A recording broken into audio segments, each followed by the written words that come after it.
there's definitely something about getting that connection with another human and being able to walk with them, be with them, and support them through a difficult time that I get a lot from. There's a real sense of something good for me that I get from it, and so, you know, people get it from all different types of stuff, and I get mine from this. Hello and welcome to the Menfulness Podcast. It's me, Sam Watling. Thank you for tuning in with me once again as we try to figure out what's really going on with men's mental health and how might we get better at talking about it. By just being here, you're helping us to create a place where it's absolutely okay to be honest. It's okay to show vulnerability, and we believe that it's vital to becoming the men we're meant to be. Now, before we speak to the incredible Al Chambers, I just wanted to check whether you'd watched our new video, One More Day. It's our first go at a piece of content aimed at reducing the stigma around suicide. It's a poem, kindly written and gifted to us by our member, Matt Kelly, and it's shot by our good friend and videographer, Johnny Mennell. It stars our favourite trustee, Jack, and friend of the charity, Adam Kane, and it's an emotional watch, as you might expect, but please do go and watch it if you can and when you're in the right mindset for it.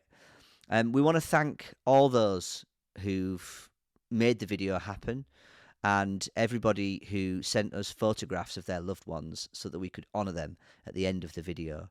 I've linked the video in the blurb, so please do go and check it out. Give it a like and a share to help make sure it reaches the people who might need it. Don't forget, you can still go and get your Menfulness merch. Visit menfulness.org, click merchandise in the drop-down menu and grab yourselves a lovely bargain with some warm clothes just in time for winter. The promo code FREESHIPCHEMISTRY will get you free shipping for a limited time only.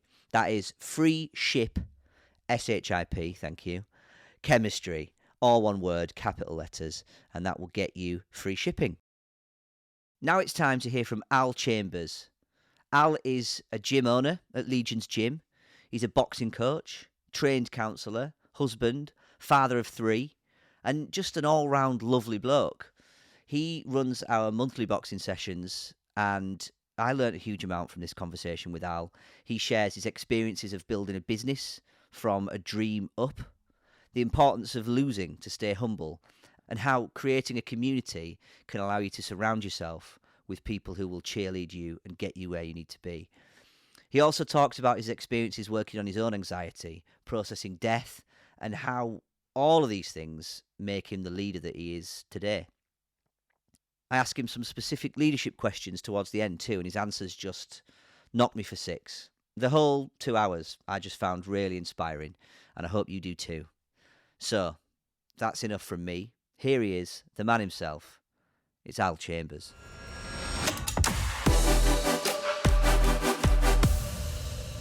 Al Chambers, thank you for being here, brother. No worries, thanks very much for inviting me. No, man, I'm pleased. My honour. How are you doing today, all right?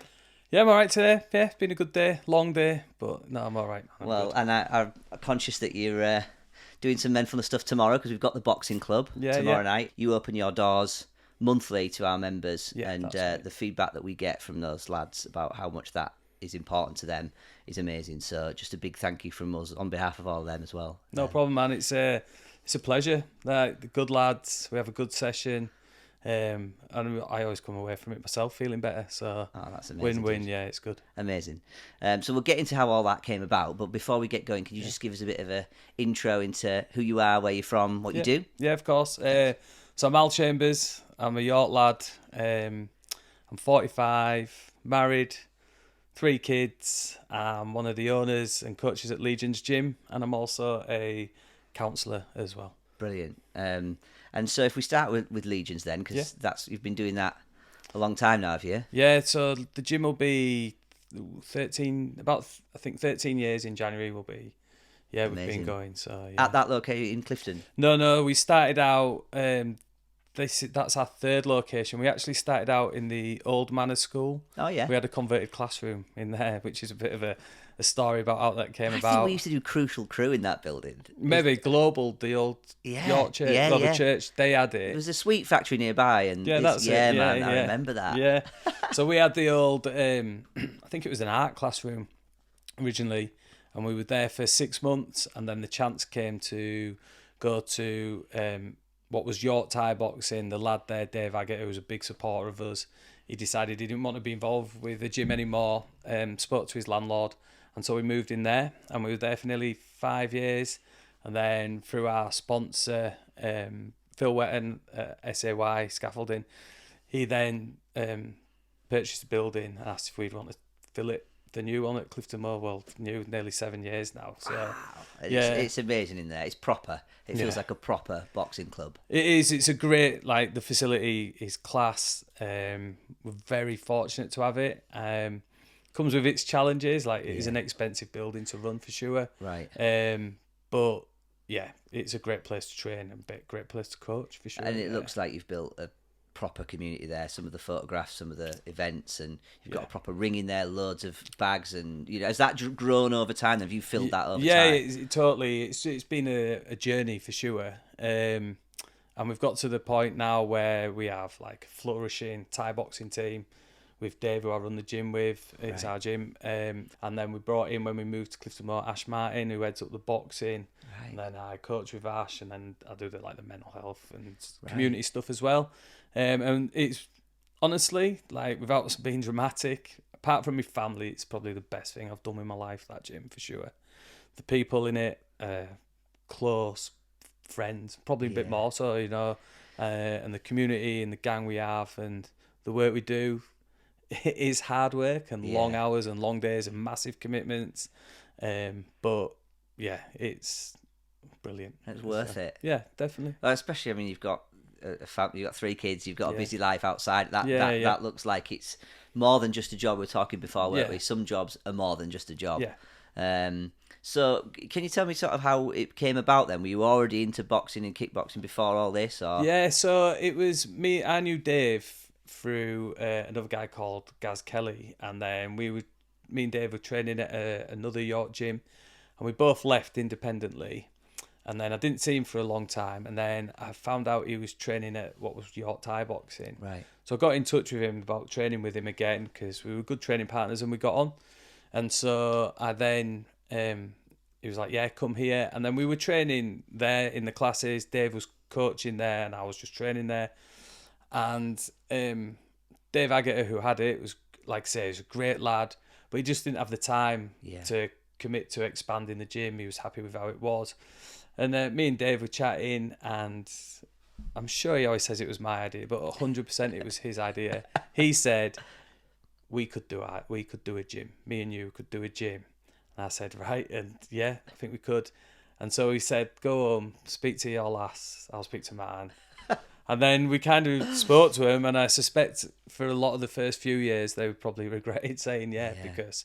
This is like 13 years ago. 13 years ago. And you were still learning yourself at that point. 100%. Just a fan of the sport. We never set, it was never a business. Like, we never set it out to be a business at all. We just wanted our own place to train, where people who were like-minded like us wanted to train. Right. And we just wanted to build it into a small fight team. And that's exactly what it was. So, like I say, we never intended it to go where it has come at all. The best ideas, though, they start from something small. And it just went like that. Like, me and Dave, if you've not met him, like, we're much different in character, like chalk and cheese in a lot of ways. Yeah. But there's a really strong bond there. Like, I love him to pieces, and he's always been there for me, and I've tried to always be there for him. And so it works. Yeah. And you've stayed passionate about it. Yeah. It's not like one of them where you turn something you're passionate about into work, and then it siphons the passion out of it. No, not at all. Like, I don't want to sugarcoat it. Like, sometimes it's like fries your head, and it's tiring and long days and big commitments. But that's for all the coaches, Yeah, because there's a physical side to it as well. As most people will go to work and it'll be physically draining. Yeah. or they'll go to work and it'll be mentally draining. But Yeah. I guess with what you're doing, you're running a business, you're helping people, but you're also physically training them. Yeah. So it's exerting your own sort of energy as well. Yeah, it's tiring, man. Yeah. Like, so just an example, like it's come at a really busy week, to be fair. So last Saturday we all went to Redcar to watch one of the Thai boxers fought for a world title, a young lad called Arda. Yeah. Watch out for him, man. He's something special. And he won that. Then back in the gym this week. So full time Tuesday nights, long night. Then tomorrow night is long night. Then we have the Menfulness group. Yeah. Then Ash is out with a boxer tonight in Newcastle. Then Friday, I think someone's fighting Friday. Then Dave's got shows down in Runcorn one day and Norwich the next day, Saturday, Sunday. And next week we've got the home boxing show on Wednesday. So it's just... There's always something going on. And Not some of it's always. not at your venue either. You've got to there's travel around travel, a lot. yeah. And That's if you've got someone fighting, one of you always goes along, do they? Yeah, so, well, there's about 5 boxing coaches now. Yeah. So Ash tends to be at the vast majority of them, but there's others who can lead it. Yeah. But if we've got a few on, then more than 2 coaches. So yeah, at least one night a week during the season, they'll be out going somewhere. Or Ash more so. Dave, like I say, the Thai boxing fights aren't as frequent, but they're long days, and yeah, it's a massive commitment. But I don't want to again say that it's not awesome, because Of course. that's what we get up to do. Do you know what I mean? And you can see it in the socials posts, Yeah. when someone's had a win or even not a win, they've just Yeah. gone and they've taken part. It's like you Yeah, can yeah. see how proud you are. But like also behind that, was it Ada, did you say? Ada, the young lad. Yeah, there was like loads in the picture. There's loads of people behind him. Is Yeah. that just the class that he trains with then, or is that Yeah, so like... that was a Thai boxing class. That Right, picture that came up. massive. How many are we talking? In the So in the Thai boxing class, in that one, there'll be between 40 and 50. What? So in the boxing as well, adults 40, 50, kids. Like on a boxing night, 'cause we have 3 classes, the way we've split it, like there'll be about 100 people in Tuesday, Thursday nights. 100 people all together, or Yeah, not all yeah. at the same time? No, Right, but I see. Yeah. about 100. And Right, again, wow. so yeah, it's busy and like we're buzzing. Yeah, like man. the things are really good at the moment, and Yeah. yeah, it's ace. Don't get it. It's totally ace. That's Yeah, amazing, yeah. dude. And I guess as well that community, it's more than just the competing. Yeah. It's I've experienced it myself, only Yeah. been a couple of times, but just that feeling of sort of getting a shared goal. You're all Yeah. getting better at your own pace, but you're Yeah. doing it together. It's quite special. It is, and the majority of people don't fight. Like we are a strong fighting gym with strong teams and good reputation, and looking to keep pushing and progressing, and there's goals around that. But the majority of people who train at the gym don't fight, don't just want to fight. fitness, They it's- come for the community, massive, probably the number one reason. The fitness, feeling good, your self-esteem's building, and also once you're in it and part of it, you get something from that. Like the hashtag Legions family thing Yeah. is a thing. Like Yeah. I don't want. It's not a cheesy thing. It's like you will be looked after at our gym by the people in the gym. Dickheads don't last. Yeah. They'll turn up, but Yeah, they won't yeah. last. They'll be Because out. that behaviour is just not. It's just not it. Yeah, even not just behaviour. Just if you act like a dickhead or you just won't last in the gym. You'll be pushed Stand out out, of it. yeah. You'll be made to leave, or it would just be not for you. It'll be soon be. We don't get many. Don't I get me wrong, think but over that's- years there's been a few. Yeah. But you need that, I think, because Yeah. there's vulnerable people at the gym as well as strong people, and so Yeah. Nobody knows why people are going exactly and that, training mate. and No. yeah. Have you competed yourself then? What was your path into it? Like how important was Thai boxing to you already before you even got into it? Yeah, it was important. So I have competed, but I was always average. Yeah. I had to train really hard to be average. I'm not a natural fighter Right. at all. Right. I've never claimed to be, but I always, and it's not something that I would be like, I love to fight. I'm not one of them people, which a lot of people at the gym are. Yeah. Never was. It was always just a personal challenge to me. Yeah. The buzz from it is something I see what you intoxicating. mean, right. But I got into martial arts because when I was younger, at secondary school now, I was really not good at confrontation. I was scared of fighting. Yeah. And you'd mask it at school and stuff like that. But I just didn't like it. And then I started reading about a guy called Jeff Thompson, who he was in the martial arts magazines back then. So this is when I'm like 14, 15. And he talked about how he was really bad at it, found it dead frightening. So he got into martial arts and then kind of realised a lot of the traditional stuff just doesn't work in reality. Right. And so what you needed to do was train for reality in that. And he said boxing, Muay Thai, MMA, these are the ones where you test it because of the sparring, you have to. Yeah. And so I went into it because of that, and that's how I got into it. So sort of to protect yourself and Yeah. to build confidence, Build my around confidence, possible build conflict. myself a team, Yeah. and kind of challenge myself to step out my comfort zone. Yeah. And from that, I just kind of enjoyed it, got all right at it. Yeah.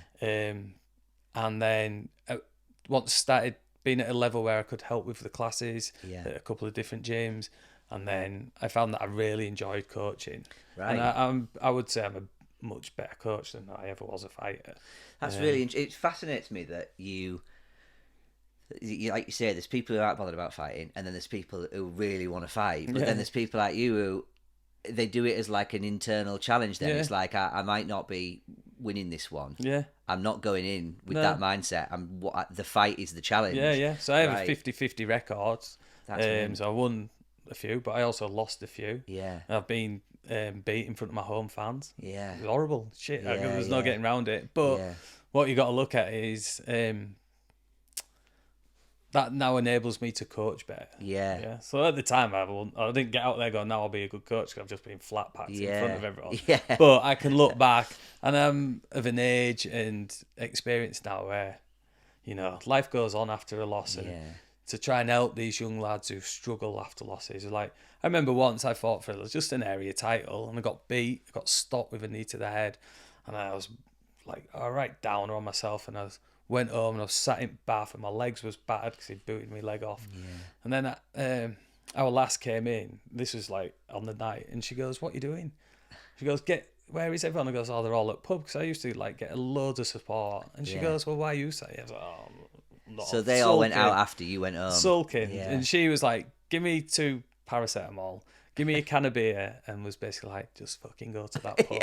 So I struggled around, and then everyone was like, the rule was always 24 hours, and then you get the piss taken out of you. So for the night, they'd be sound, and then they'd be like, oh, you shit house, you got beat, blah, blah, blah. But it's just all part of it, and like, would have been mint to win that belt, don't get me wrong, it would have been a mint. But I didn't, and now I can look back and learn from it and have a laugh about it, and it's just one of life's experiences. Yeah. And like you say, when you're getting beat, actually know what it's like when someone gets beat and feels shit about it. You can be empathising rather than sort of... It's not the end of the world. It might feel like it now, but it isn't. We go again. Yeah. And that's all you can do. But some of these kids, I mean, they look like the young kids are coming in, and then is it just a case of like they come in, learn, and get so good that you encourage them to say, well, do you want to fight? Or do some of them come in already knowing that that's what they want to do? Yeah, so it works like, so in the Thai boxing, they will train all together. And then once they hit a certain level, the way it progresses is a thing called an inter-club. Like they'll spar, they'll get confident at sparring. They'll then do an inter-club, whereas you go to another gym and spar people from another gym. Right. And then Dave, once he says, right, you're ready, do you want to fight? It's a big thing to ask. Yeah. Yes, I want to fight. Right. Well, you're now expected to be there 4 times a week minimum. Right. You've got to be running outside of here, and you've basically got to do what I tell you, and then I'll get you your fights. And he will put 100% in to anybody that wants to fight and shows a commitment, and he'll get them opportunities, and they'll be ready to fight. They'll know they're not getting put in early. They will be ready. When Dave says you're ready to fight Thai boxing, you're ready, and you'll be good. Yeah. In the boxing, for the youngsters, they come to a class at 5:30 that me and Tom, one of the other coaches, teach. We then pull out the ones who are committed, show a bit of promise, say they want to go, then they'll be moved up into the next class where Ash and the other coaches will be as well. And we'll say, like, we've got these, I think there's a bit of promise there. Yeah. And then so they'll progress that way, and then they're put into what's called the squad class. Once they then hit a level where they're sparring confidently and comfortably, hard sparring. Yeah. Are you ready to fight? Right, we'll get you carded. Then you have to be ready. Because the lad's taking a fight tonight on 3 hours' notice. Wow. So it can not always even happen. up for it. It's like happening. Ash rang him. You want to fight tonight? Yeah, right, we're off. That's just because somewhere in another club, someone else is ready. Yeah, and they've got a fight show. They've not got an opponent for a certain age, weight, a record, and put it out. And then in the adults, it's the same. The squad train together, the adults train together. The ones who show the promise will invest a bit more time in, and then we'll say, I think they're ready to just go train with squad now. Yeah. And the train with squad, it's a massive jump. Yeah. So they will be sparring full contact, probably getting filled in a lot of the time to start with. Safely though, you know what I mean? Yeah, like not getting hurt, but it's always supervised. But at the end of the day, realistic. you've got to get in with people better than you. Of course, yeah. And so it's a hard thing. And then, but again, once you're ready, you get carded, it's in. So there's a progression, and there's people looking, and we're looking for that spark and that commitment and that ability. And then if we find it and they give us the effort back, they'll be looked after, supported, and we'll achieve the goals. It must be so exciting as well when the fight actually happens and they take it down, and it's like, that must, no feeling like that. No, not at all, man. And like you see these youngsters or adults first fight, when they've had the first fight, it's gone from being I want to be a boxer or I want to be a fighter to I'm a fighter now. I fought for Legion's gym. I've got the vest or the shorts. That's so cool, pinnacle for a lot of people. And, I remember after my first fight, I drew it, but I was just like, I can legitimately say I've had a fight now. I'm not pretending, I'm not hoping, I'm not thinking, I've done it. I've been in there, had a go, and it was earned the stripes. It was a great feeling. That's cool, man. Is it common, because we've had quite a few people on here who have been fighters, who have into different types of boxing, who have sort of talked about how it's become like a bit of a religion to them. It's saved them. It's calmed them down. It's helped them. Yeah, like that expending that like frustration in more of a focused way. But it seems to generate quite calm, leveled people. Is that normal throughout, or do you get some people who come in and they're like wired and ready to go? Yeah, you do get that. Yeah, and you treat them differently. Some you've got to, you're like, oh, they have got the potential, but they're really nervous or quiet, and like they just keep turning up. That's how you know, not because they're saying or acting in a certain way. So it is much different. I think, to come back to what you said, without, again, don't want to sound like some kind of cliche, but once you're at a level and you've tested yourself just in hard sparring with good people, then, and this doesn't apply to everyone, because you will get young lads particularly, get a bit giddy out and about, but most people, once they then get to that level, they don't really have anything to prove.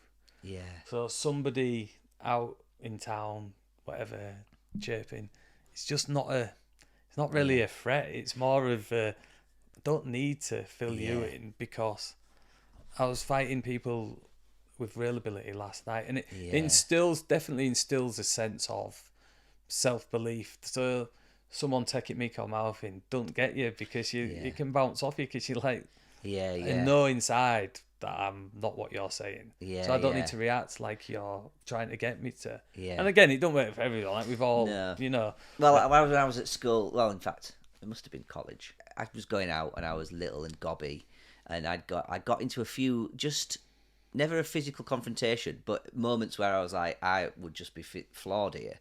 And it encouraged me and a mate of mine, Craig, who came to one of the sessions.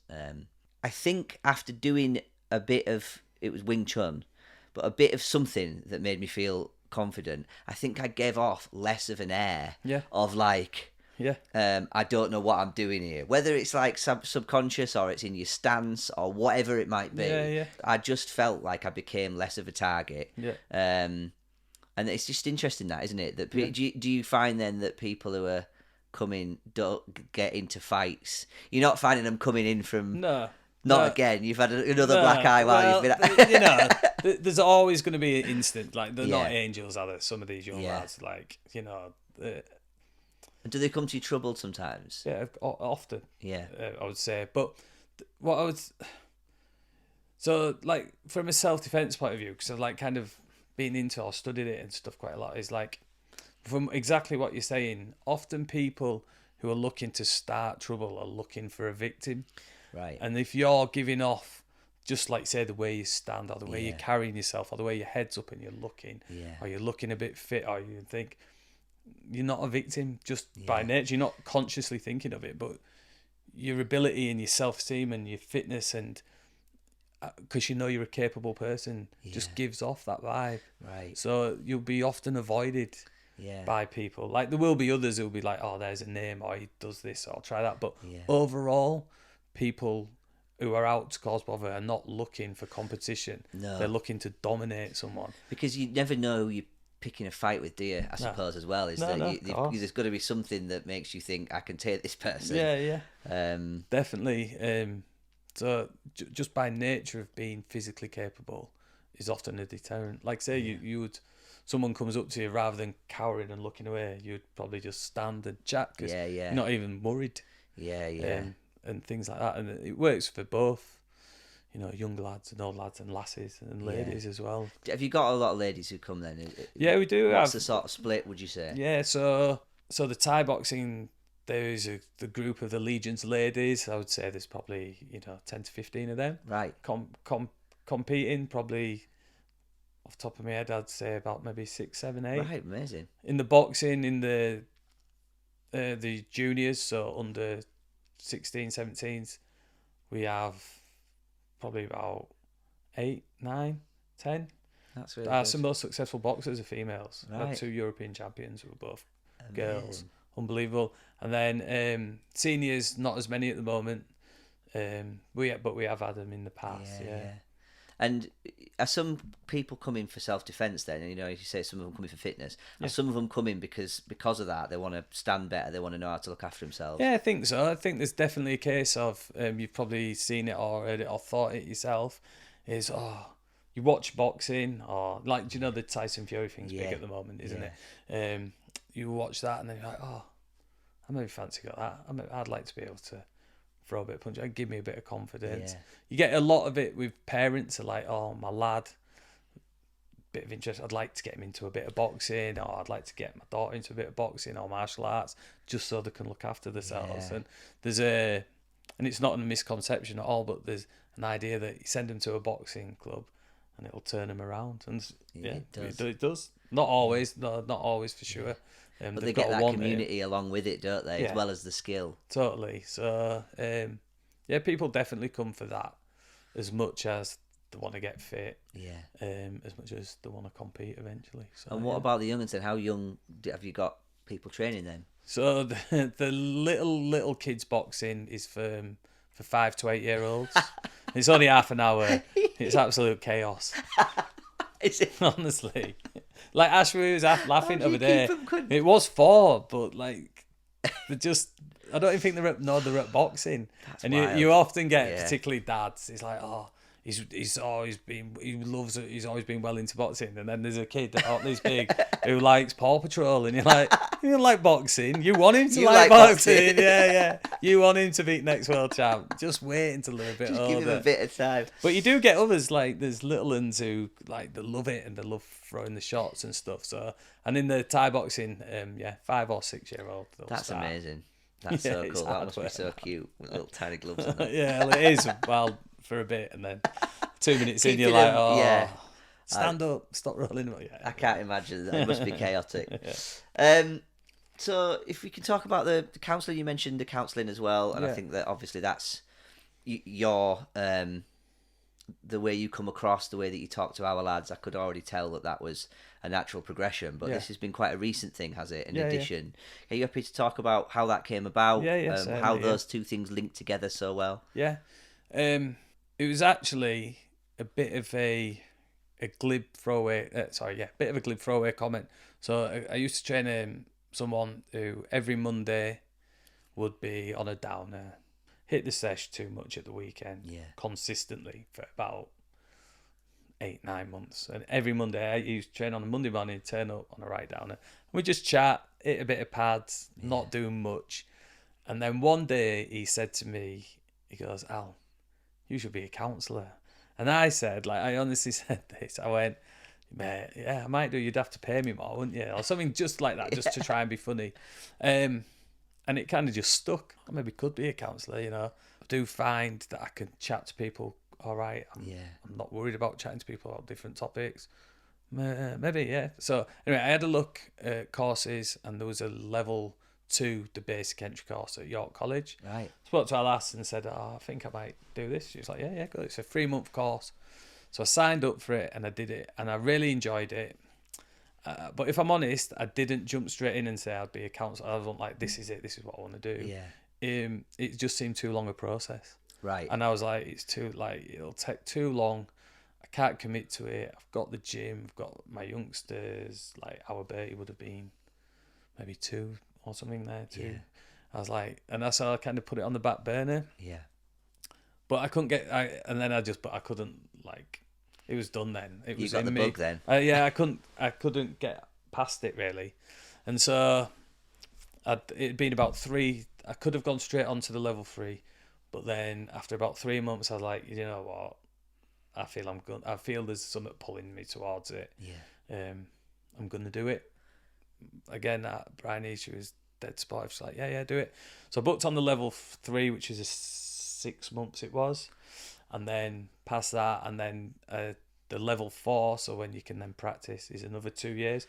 So it was about 4. It's all outside of working hours then. So it's a night course sort of thing. I did. I did it on a Monday afternoon. I did mine, which was fortunate because I'm self-employed. Right. I could do that. Yeah. But yeah, you've got your fees as well. So it's the course itself was one afternoon, but then you have to do 100 hours as a trainee counsellor on top. Yeah. And then that has to be supervised, and then the pandemic was on, and God. so it was in total, I think it was about 4 years it took me to qualify. Wow, right. And it probably wouldn't have happened, if I'm honest. And I'll give her a shout out. The tutor who was in charge of our course was called Susan. She was amazing. So when we got put in lockdown, we were in our first year of level 4. Right. And rather than just, like, a lot of courses just folded and said, once this is over. Later, sort of Whereas she trained us so we could do online counselling. Then she found us placements and pushed for it and made sure we're all what's called competent, and just supported us massively. So we were able to still do it through lockdown. all virtual. The whole thing had been done. So we were able to do half our hours virtual, either telephone or online. And she had links with charity, so we worked online with a sight impaired charity, and we were able to do telephone counselling through a doctor's surgery in York. And then so we didn't lose any time, That's which amazing. was, and she was phenomenal, unbelievable. And the people I was on the course with were as well. There was, I think, 11. There was only 11 of us. Right. And so, did that, and then did the second year, and then it ran over for me, getting my hours in, and then, and then I finished it, and it changed my life. It changed who I am. Yeah. Changed my life. And I think, again, don't want to sound like a cliche or anything, like, probably realised kind of what my purpose was. Right. Or calling, or whatever you want to call it. Yeah. It fitted for me. Yeah. I love coaching. I love the combat sports side of things. But there was always something where I was maybe thinking, I want maybe a bit deeper. I want to go deep. I don't want to just hold pads all day. I want to. Yeah. And now that's what I do. It's the full. You're helping the person in their entirety, body and mind. Yeah. And it goes together. Did you know it would? Because I it's a long had an time to inkling. invest. No, I knew that they would go together, and I knew that it's a niche. Yeah. Like, there's not many boxing, combat sports coaches who are counsellors, if any. There's not many counsellors, therapists who are combat sport coaches. Not who have got, like, I've been involved in combat sports now for like 25 years, something like that. Yeah. Not with that experience. So it was kind of like, it's a niche. Yeah. I know it works because of my own experience with anxiety and stuff back in the day. And so... And you were already kind of doing it without the qualification. And I didn't, and I'll be honest again, Sam, is like the first day I went, my idea of what I thought counselling was, and I'd had counselling like 20 years ago. Yeah. Wasn't what it was. Like the first day they'd say, you don't give advice. And I was like, Yeah. Well, how the hell are you going to help someone? What do you mean? Yeah. I'm not just going to tell them what they need to do and then they'll be all right. And Yeah. they're like, no, it's not Yeah. about that. And then I was a bit resistant to it at first, but I was like, what? Anyway, and once I understood it and got into it and realised what it truly was about, I was like, yes, this fits for me. Actually, I could do this, and I feel I could do this well. Yeah. Amazing. I did a coaching qualification with the council. Yeah. Where I work, and it did the same thing for me. I think it unlocked something. It was like it was like it had always been dormant in there, but it needed filling out with some like specifics. Yeah. Well, I don't want to stereotype, but kind of blokes, I feel like sometimes need tangible. Yeah. And I think that for me was like, I like talking to people. I like learning about what they want and where they want to go. What might be holding them back. And largely, those things tend to be similar, self-limiting beliefs and need, like lack of confidence. Like there's a lot of overlap. And I think it gets a bit of a bad name, or it's had a bit of a stigma around not just counselling but coaching, not the coaching that you do, life coaching, talking therapy essentially, because it feels, I think some people think, well, it's it's all a bit sort of hairy fairy and there's no substance to it, but there is absolute proof that it's real. And I think that doing a qualification like that, you then can't deny it, can you? No. But have you found that there's still a barrier among men to accessing that counselling, or does the fact that you're the one offering it kind of get rid of that barrier a bit? It will definitely help in some situations, for sure. I'm just trying to think. So currently, I would say my counselling work is 50-50 split. Right. But the males that I tend to work with tend to be younger. Right, I see. Yeah. So, no, definitely. And I think the biggest part of it is, and this is something that I suppose I should talk about more and feel I'm gonna, is people don't understand what it is. Like just like I said, you don't come and sit and tell me what's wrong with you, then I'll tell you, oh, you should do this, that, and the other. Yeah. It's, bearing witness to someone's hurt. It's not judging people. It's being separate from their life. So there's a safe space to talk. There's confidentiality, like you can tell me anything here, and as long as you're not at risk, that's not going anywhere else. There's a power in that, and where else can you get that in life? Exactly, because you can definitely go and chat to your mates, and of course I've chatted to my mates, and you encourage that. Chat to one mate, sometimes does that mate then, I need to chat to another mate, and or worry that sometimes talking to your family or your friends, know they're going to worry about you, and that means you don't get it out properly, doesn't it? And you don't want to upset them, do you? So you don't want to say, sometimes you don't want to go full extent, because you're like, I just need fresh eyes on ears on this, because I don't want you to worry, I don't want to upset you, and let's be honest, the people who are closest to us can often be the reason that we would have therapy. You know what I mean? Difficult relationships is not uncommon, is it? And it's really hard. And so understanding and people getting what's involved with having that talking therapy. And if you can talk while mixing it with punching pads, of course that helps, doesn't it? A lad, just going to go and do a boxing session. First round. So how are you getting on this week? I'm all right. What's going on for you? Well, actually, this, and this. And when it naturally comes to a bit of a lull, should we do another round? Yeah, go on then, let's do another round. Right, so that's how you set them up, is it? You stand with them, you're training. It's not a case of let's train for half an hour and then when we're winding down, we'll talk. No, my experience is for the boxing therapy is to intertwine it. That's so cool. Yeah. And that's, sometimes you will maybe have one round on pads and then once it's broken and you can chat. Other times, and another good thing is with it, people don't always want to talk. And yet they've come to a therapy session we don't have to talk today. Let's just train. Yeah. Let's literally just train. I'm not even. You want to tell me anything? The space is there between rounds. Yeah. And I'll check in on you probably once or twice. But if you're good and you don't, it's not the right time today. Let's hit pads and feel better. You're definitely going to leave feeling better.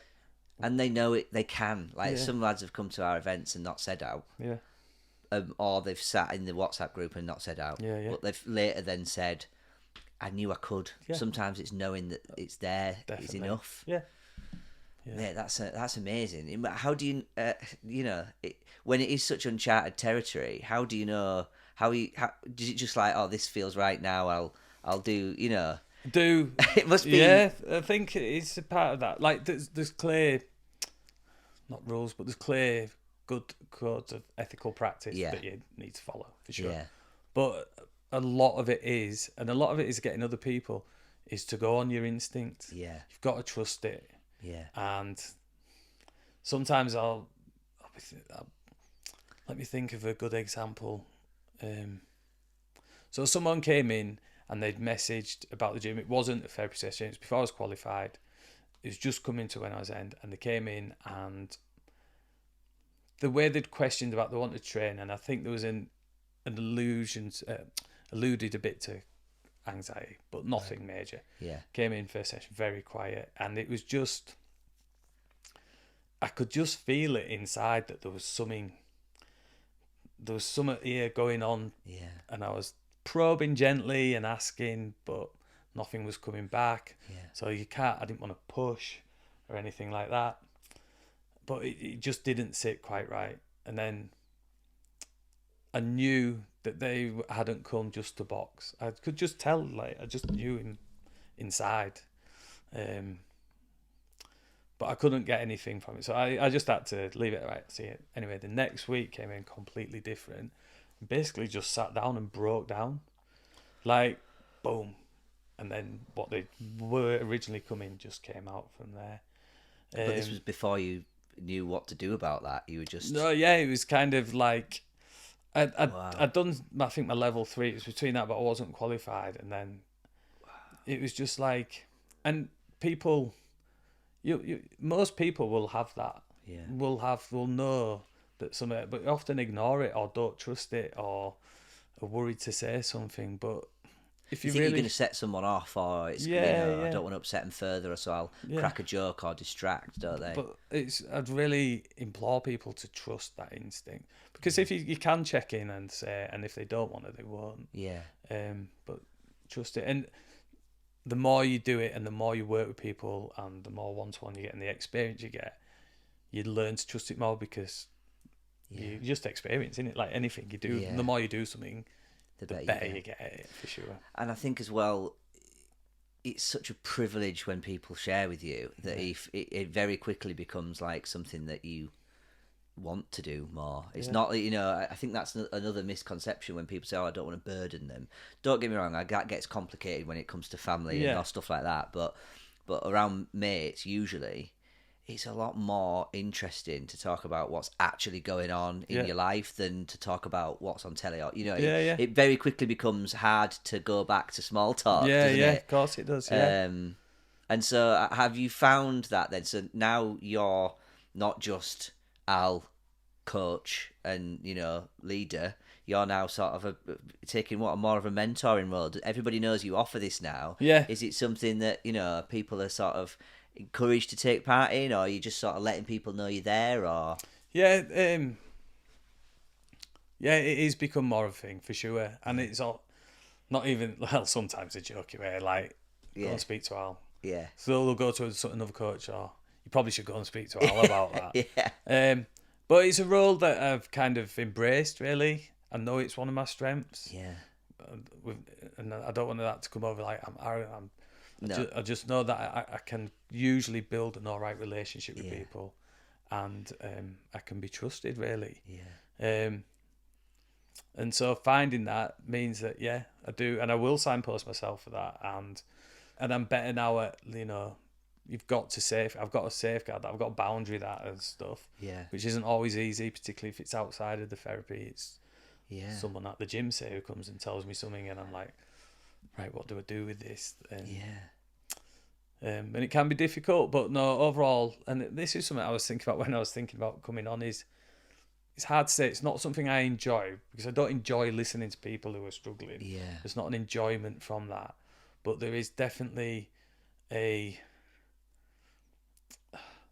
definitely something about getting that connection with another human and being able to walk with them, be with them, and support them through a difficult time that I get a lot from. Yeah. Not necessarily a buzz. I think that's don't fit it properly, but there's a real sense of something good for me that I get from it. And so, people get it from all different types of stuff, and I get mine from this. Yeah, and that's the thing that you say that you maybe were just missing a little bit of. I think so. That's fascinating, mate, and I think it's, like I say, that first session where you were quite honest, and if you don't mind, maybe we'll go into it a little bit about sort of what you've struggled with, and that you've accessed that sort of support before, and as soon as you're prepared to sort of put yourself out there and do that and be that, people just immediately feel it at ease to then be themselves. You know what I mean? It's like you're not coming from a I know how to fix this.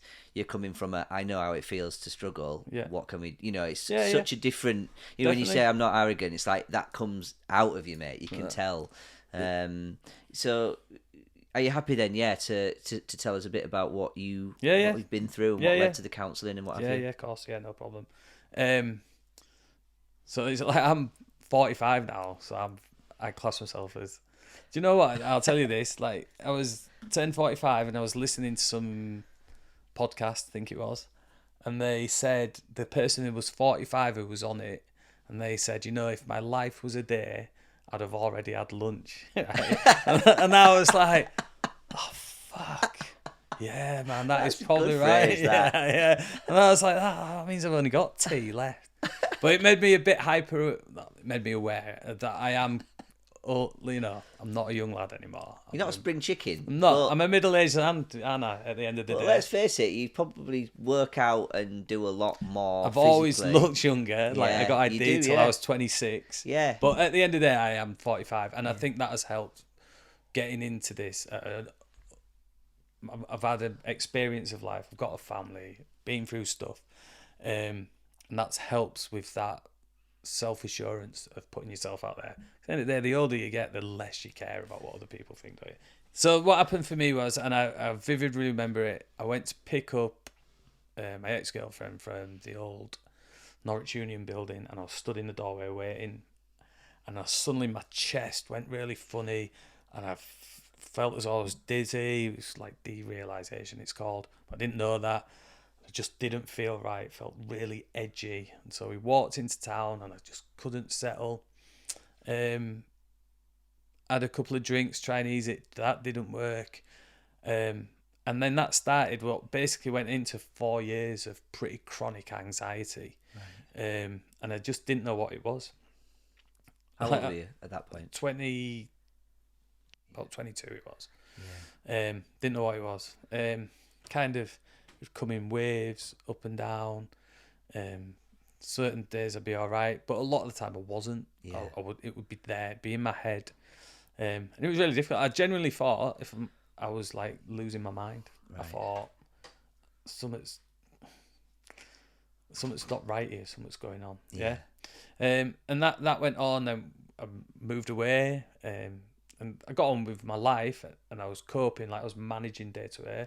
Wasn't at a crisis point or anything like that particularly, but I'd have good days and bad days. Like going to weddings would be dead worried about it. And what I did work out is like 2 drinks didn't help, 4 drinks would be all right. Yeah. Next day would be bad. Yeah.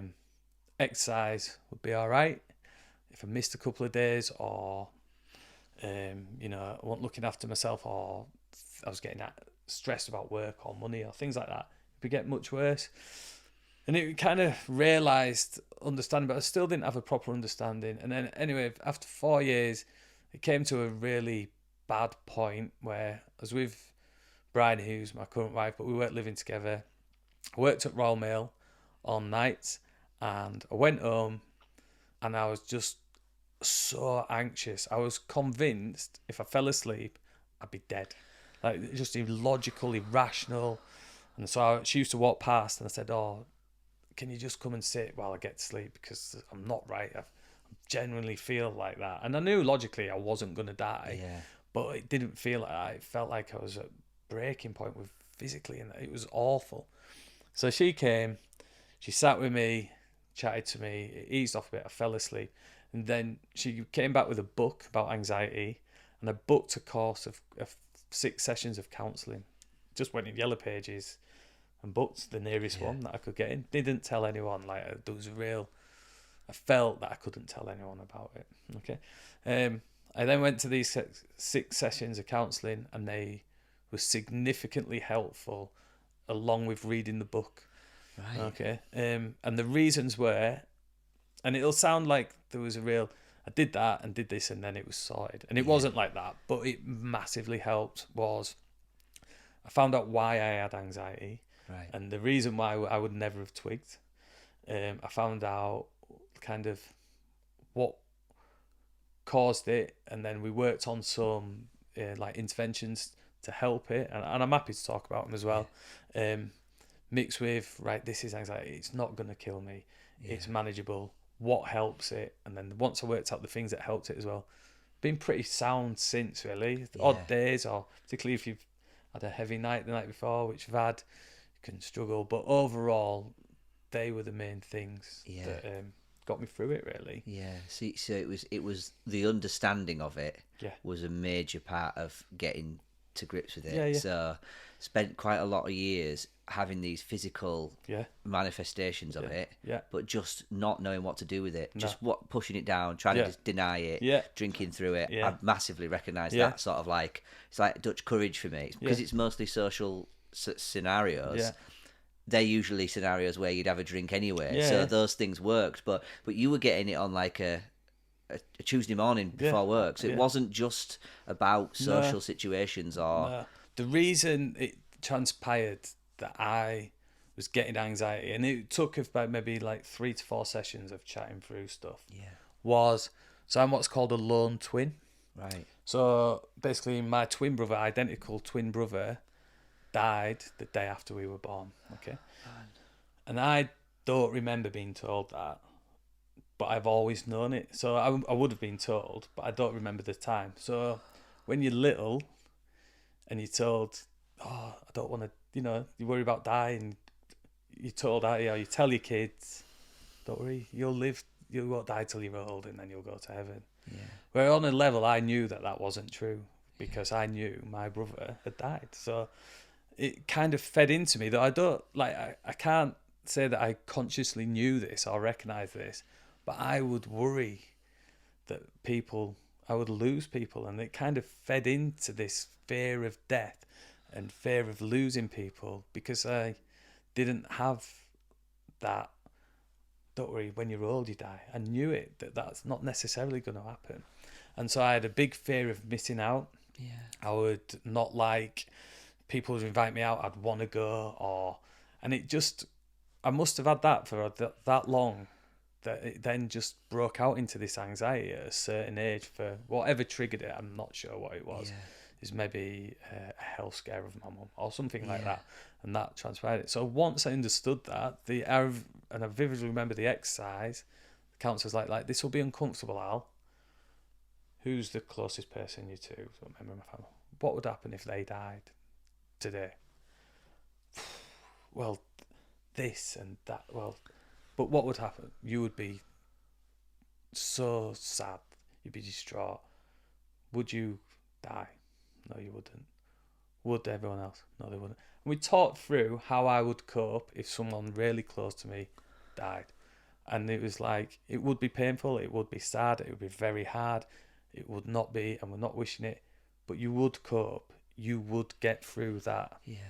And so once I that twigged with me, and then once I understood that I wasn't losing my mind, it was actually logical that I had anxiety because of the situations from my childhood. From that, just that. We said just that, but that is huge, isn't it? Big, you were dealing with quite an adult concept with a child's mind. But it didn't feel it at the time, do you know what I mean? It wasn't... And, like, I would probably deal with something like that the same my mum and dad had Yeah. with me. Yeah. Because I had a brilliant childhood. Like, Yeah. I never remember just sat there worrying about death, but on some level I was, Yeah. and I was worried about losing people, and Yeah. people I loved could go, and maybe and not understanding or being able to cope with what real world is like, because I was too young and like fed into that. So once I understood that, once I understood how anxiety worked, it offered me a bit of clarity. Like, you're not mad. Like, this is logical. Yeah. This is manageable. These things help. So the training, got really into the training then, because that massively helped.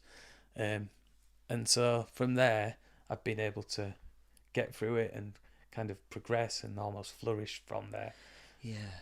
And does it still, you mentioned that it's still there, and that's something that I certainly feel, that it's like, I understand it, and I haven't had a panic attack for a long time. Yeah.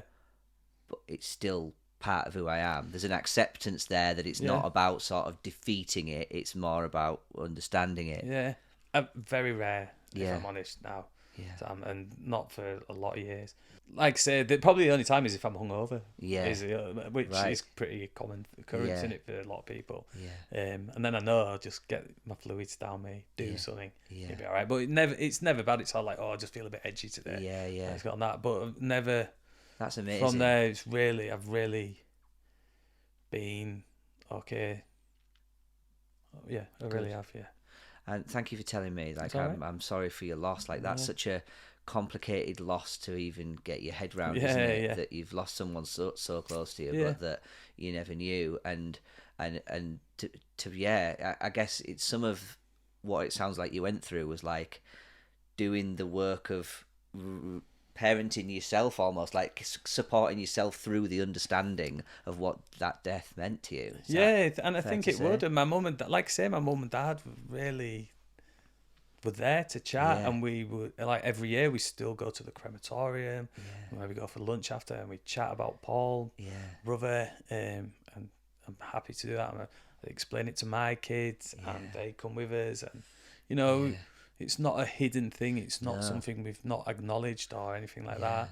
I just think it was, and there was probably other factors, but that was the main underlying factor.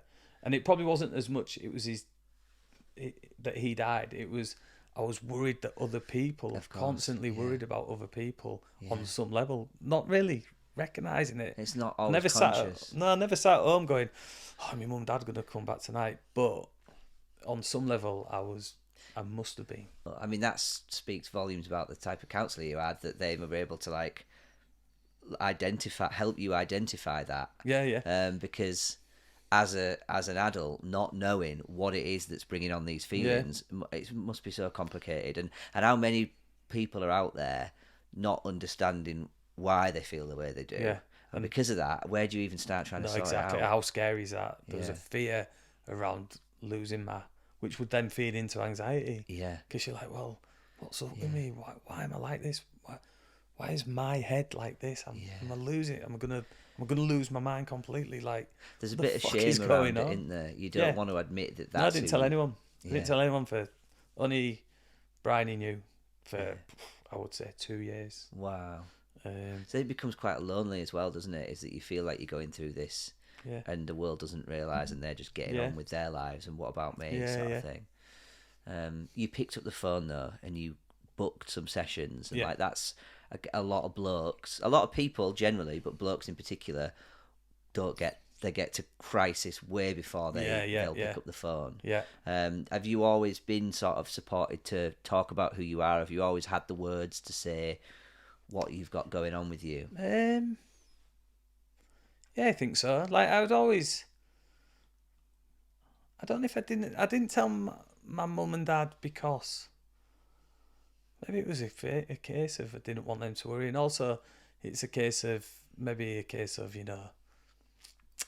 don't want you to think, oh, I never dealt with Paul dying, or it was anything you did, because it just totally wasn't. Yeah. And I think I think I was, as much as anyone else, I would chat about stuff. Yeah. But we didn't really chat about stuff like this. It's 20 odd years ago. Do you know what I mean? And once I realised the power of doing it from then, probably much better. Yeah, and it sounds like what you're saying about younger people in the gym are now talking. I do think that is filtering through, that people are realising that, it's not.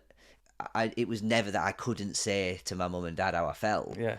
It just wasn't what people did. People didn't talk about feelings. They just got on with whatever they were getting on with. And so I think it's not always that there's this lack of support. It's that it kind of has to be normalised, doesn't it? Yeah. If everyone's doing it. And I think that kids are better at that these days. Yeah. And I think there's a lot of better understanding. Because if I said to maybe my dad, Dad, I've fucked with anxiety. Yeah. He would have been like, I don't really know what to tell you there, son. You know well, what I mean? and my dad, bless him, he said to me, "What have you got to be anxious about?" Yeah, and he meant it honestly and with love, and I could tell that he was worried about me. Yeah. But it just, for me at that time, it was like, that's not what I needed to hear, and I was like, and also I was like, you're right, like, I've got everything, and I feel almost ungrateful that I don't feel right in myself, and so I think some of it is like, unless you've been there, it's really hard to explain it to somebody else, isn't it? Definitely. And like, I was working with someone last week, and they were talking about anxiety, and I was chatting about family support. Yeah. My dad just don't get it. Yeah. Just don't get it. Yeah. He's like, I love my dad. Yeah. He just doesn't get it. Yeah. And so, frustrating for the dad, isn't it? And also, like, I'm glad that my dad hadn't felt like that before. I'm glad, and sometimes I meet people and I think it's like a superpower. Some people just don't, or maybe it's that they don't yet. Maybe one day, their brain does what my brain one day did, and what it sounds like you went through. Yeah. But I hope not, of course. And I wonder if that's where some of that stigma is that there's still a large part of society that just can't comprehend what it's like, and therefore just being told about it isn't enough. Definitely, mate. And I don't know if there's a little bit of a resurgence of this fucking alpha male bollocks. The hustle culture, maybe a bit of that into it. I'm surprised there isn't more of that in boxing and in fighting. You look at certain people that, don't get me wrong, some of his content's amazing, but Goggins, that like, stay hard, like, that like, you've just got to keep going, and like, when you look at what he's been through, I'm like, I kind of see, it's like you've completely transformed yourself. But not everyone goes through that level of transformation. Some people are just living a normal life and getting up and going to work. You know exactly, what I mean? Man. Who can fucking stretch for 4 hours a day? Yeah, exactly. Yeah. Sorry, Edith. I can't do that. I'm fucking stretching. Like, come on, man. Like, I've got to do 4,000 pull-ups. Yeah. And I get it. And there's definitely stuff to learn from David Goggins, isn't there? Yeah. I suspect there's a massive internalisation of the abuse he went through as a child, which leads him to lead this extreme life, which makes sense for him. Yeah. But it doesn't make sense. Me and you, what we're going to go? Fucking run for 24 hours. Yeah. I'll be back in 2 days not being able to walk. Yeah. Who's going to pay mortgage and that? Like, there's a balance to it, isn't there? And like I say, take your lessons that you can. But because a young lad said to me, like even 2 weeks ago, but that David Goggins, I'm like, mate, don't be fucking comparing yourself to David Goggins. No. Pick out the thing. You can work hard. You can change your life. You can become physically fit, and it's really beneficial. But stay hard, motherfucker. What does that even mean? But then you get people like Tyson Fury, who, all right, his journey is beyond what most people will ever. But he also talks about talking about it, and he's honest about he's not hiding the fact that he really struggled, and some days he couldn't show up how he wanted. And no, have you seen the Ricky Hatton's latest one, the documentary about Ricky Hatton? No, I haven't. That's really good as well. I would recommend that to anyone. That, man, listening. Because he's had a rough time of it. Very much so, and it's definitely a case of, again, well, what is he? Why isn't he millionaire, double world champion? He should be. He's happy, and he just didn't. Yeah. And so there's no, if you have this, you're happy. If you've had this, you'll be sad or anxious or whatever. No. Well, there was a study, and I can't remember who it was by, but I will link it, where they did a study on people who had won the lottery. I think it was in America, won the lottery, and people who had lost limbs in some sort of unexpected accident. Yeah. And they were measuring their levels of like happiness in inverted commas. I think it was contentment or happiness or something like that. And what they said was, after a certain period of time, and it wasn't very long, regardless of whether you win extreme amounts of money or literally lose a limb, you revert back to a baseline level of happiness. That, like, we've got a level of happiness, and it ain't going to be things in our environment that affect that. And so I suppose I'm not sure whether that goes as far as saying it's actually our relationship with ourself and our, families and friends. But that's what it feels like to me. Is like it's the idea that, like, well, you've got everything. Well, if I've got everything and I still feel like this, then there's inner work to be done. Definitely. And so you're doing amazing work, mate. And I'm genuinely chuffed that you've been able to support some of our lads with the boxing. But I would encourage anybody to give boxing therapy a try, because it sounds amazing. It's great, mate. It is. How do we get people involved then? How would people go about it? Is it a bookable on your website? Is it just get in touch with you? Or just either through you guys, through I know you want to chat about the CDLF, or just go on the Legion's Instagram or the Facebook page or the website. If you Google it, and you soon get to how to contact us, even if it's just for a little bit of a chat, how you want me to signpost you to something that I think could be valuable. So people can just give you like a preliminary chat about what it might look like. No problem, man. No pressure. No, you should do this and that. At all. None of that. And you mentioned the Charlie Dallas Lancaster Foundation. Those guys at the CDLF have done so much for us and with us, and we continue to work with them a lot. So we're big fans of their work, and you've sort of gone into partnership with them a little bit as well, collaboration, should I say? So I'm a service provider for the CDLF. So if someone is referred to them or refers herself to them, and they feel counselling is the best thing, and they're York, they will then, and they're in a position where they can't fund it themselves, the CDLF will step in and fund that for them. And they're just class. They're just such good people. Their mission, they're so driven with it, and it's a real privilege to be part of what they're doing. And I mean that genuinely. That's not lip surfacing. Like, I feel a real honour to be part of it, and this legacy that they're building for their brother and partner and friend, for Charlie, is. I do feel honoured to be part of it, and doing some good work with people who really need it, which is a real, a real legacy they can be proud of, and they should be proud of what they're doing, because it's awesome. Awesome. It really is, isn't it? And like the ripple effect, the impact that he and his life is still having on people. Like, I know how much they put into it, and how they're carrying on his work as well, how they view it. And so, like, this idea that, like, people who really need it are getting the support they need before they ever get to that sort of stage that he did. And that's pretty amazing, isn't it? We had somebody contact them 3 weeks ago, and he was in his first session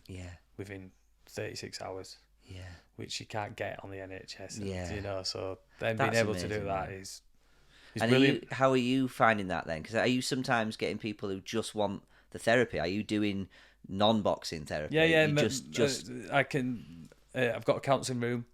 And so we can go and have face-to-face.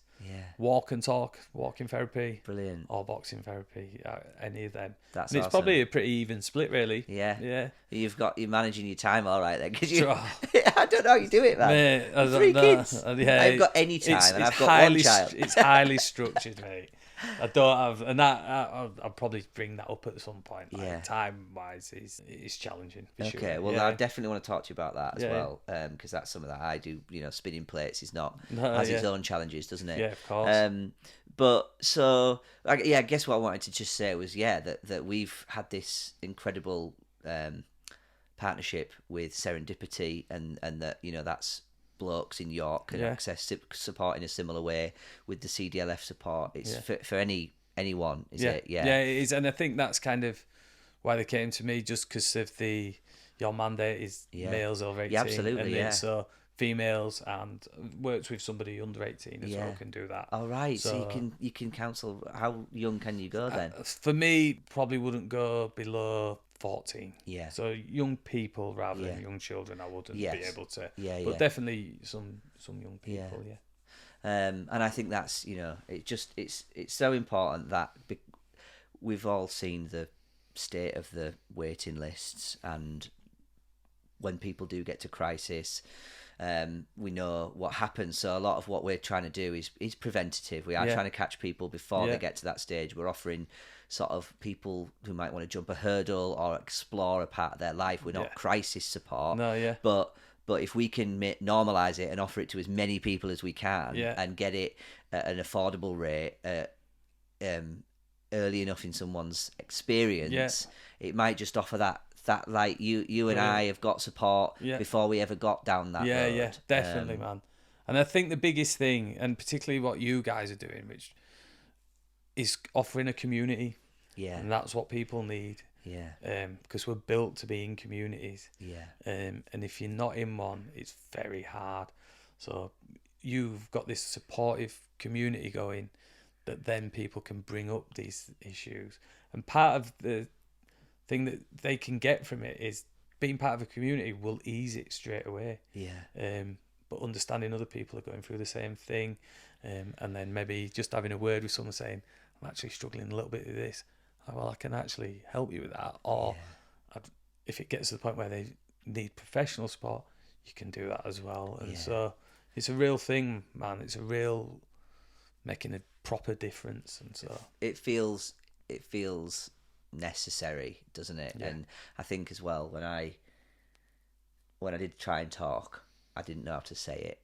My anxiety would kick off, because a lot of it was, how do you tell your friends that they're the ones that are making you feel anxious? Do you know what I mean? Like so I would avoid it. And so like some of it was like, you get to practice with the community, you get to practice with a counsellor. Yeah. You say it enough times, you find the words that work for you. Yeah. Instead of saying it and going all in, or it coming out wrong. Yeah. You just get better at it, don't you, over time. And telling your story, and then the similar questions come back, and you learn how to answer them in a way that's helpful and supportive, and you can deal with and manage. And as you keep putting yourself out there, gradually it becomes easier, doesn't it? For sure, these graduals, a little bit out of your comfort zone, back into it, a little bit further. My comfort zones, you know, is bigger now.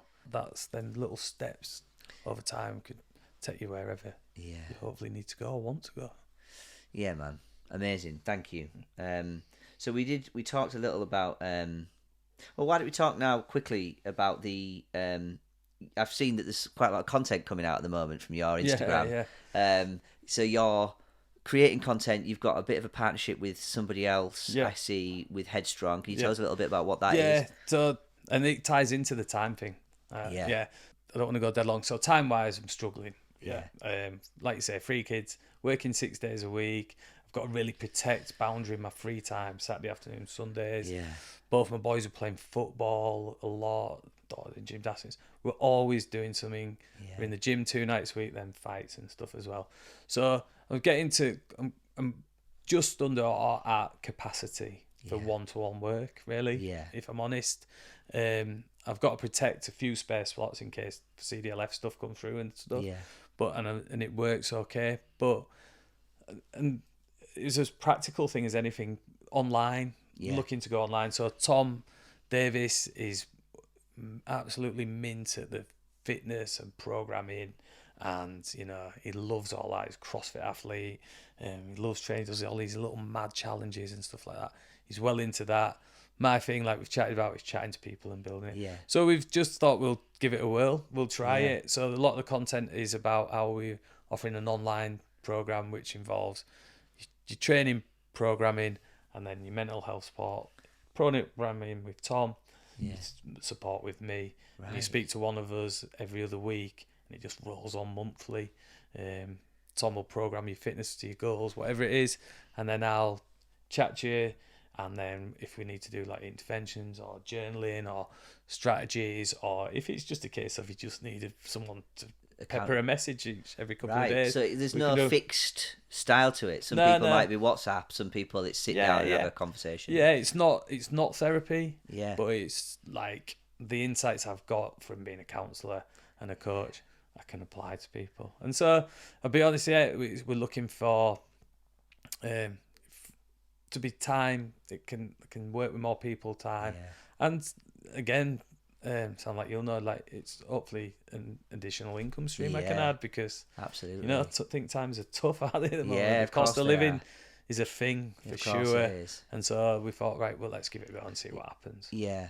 And I think it's in a different entry level as well, isn't it? Is that like actually people are like, well, I ain't got as much time to go to a gym. Sometimes the effort of getting there, like having something digital and online and available, like in a more flexible level, that might just encourage people in sooner. That's what we're hoping, and possibly businesses could fund it for their employees. If you've got an employee who's struggling, it's tax deductible. You can fund it through, or maybe even charities and organisations. Like say, we've got someone here who might suit that. We can't get them into a gym, but remotely, we think they could be. It's too big a step to go somewhere. They've got this at home. What can we do with that? I'll chat to him. Tom will program with him and chat to him. Let's see how we can do it that way and progress them from there. That sounds amazing, mate. So that's the next thing that we're... As if you needed something else to add to the to-do. Are you two creating the content as well then at the moment? So you've got a content creator? We've got someone, he's class as well. I was going to say, it looks pretty sexy at the minute. Basically, one of us is interviewed by him. We chat for a minute or two on 5 different things, and then he creates the content for us during the week. Right. And he schedules it and stuff like that. That's cool. So to access that little bit of content that you're already putting out, I've seen that on your Instagram. Is that the only place that it is? Or no, if you go on my website, We Are Phoenix Training, and just look for the Headstrong bit on there, it's on there. Brilliant. Well, I mean, I'll link everything as well. Yes, thanks. But is there anything else you wanted to promote right now? Like, is there anything else you've got? Any other bits and bats that you're at? No, is that everything? Yeah. No, man, just the gym. Yeah. Like, don't be put off by it being a combat gym. Yeah. Just drop us a message and come and try a class. Everyone's welcome. There'll be something for you. So there, that, and then just like you guys, if you're struggling, and the CDLF, just the support there. If you're struggling, just try and access it. Yeah, man. Well, and won't regret it. It sounds like it's growing, and if you carry on, if it's anything like your gym is, it's just going to keep growing. You'll need people. Working for you doing that sort of stuff one day. So let's see. Fingers crossed, man, because what you're doing is pretty special, mate. So you mentioned a little bit about time management, and that does fascinate me. I'm going to ask you a few leaders questions in a bit, but before we get to that, how do you decide? Because once you said yourself, like you did the counselling, you get the bug. It's really hard to then put that down. Like for me, it's like I have a full-time job.